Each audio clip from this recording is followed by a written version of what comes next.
I reckon in this age of AI, the thing that's going to set us apart is our humanness. It'll be the human beings that will navigate us into the future of the world, particularly against the backdrop of so much artificial intelligence, so much virtual world, so much growth in the tech space. And of course, this is not a new thing, but it is growing exponentially.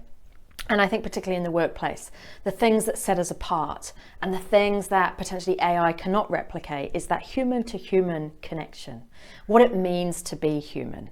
I am all about using ancient wisdom to solve modern problems and to bring the being back into human being.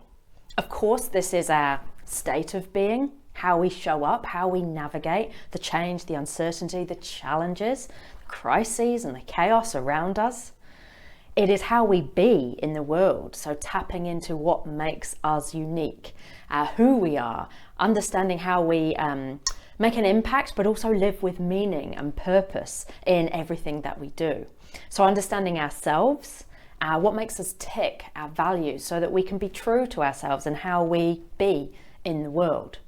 And then of course there's being with each other. And we've seen that strained post-pandemic. There is more division now than there is unity. So how do we be with each other? And how do we recognize, appreciate, and show compassion towards our fellow human beings? Because as we see across the world, this is something that we need now more than ever to unite us. And then of course there is our well-being, something that we've talked about for decades now, and yet we see the increase in mental health and in burnout still on the rise. So how do we address this? How do we put this at the fore of what we're doing? And this is about embracing what it means to be human and everything that we bring as human beings, because I believe that that's our competitive advantage as we move into the future. Of course, in work, but also in life and how we navigate the challenges, the change, the uncertainty that happens in our life, whilst remaining true to ourselves, whilst remaining a human being and embracing all the things that humans have. And of course, there's that human to human connection as well, which we've lost during the course of the pandemic. And then of course, with hybrid working, and we have these virtual worlds where we are more connected than we ever have been before. And yet we know loneliness is increasing. And for the first time ever, this is not just loneliness in older people who might be living alone. This is loneliness in our younger people, those under 25 as well.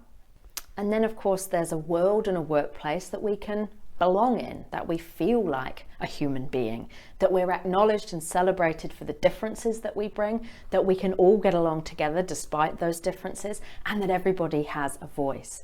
This is what it means to be human, and I believe this is the stuff that's important, particularly as we head into a future of ever rapid evolution of our artificial intelligence. So embrace what makes you unique, find your place where you belong, and as a human being, who are you being in the world, and how do you manage your state of being in terms of how you move through the world, especially against a backdrop of so much change and so much uncertainty? This is human being, and I believe that this is our competitive advantage. This is the key to unlocking our performance, our wellness, our potential, and of course, our happiness.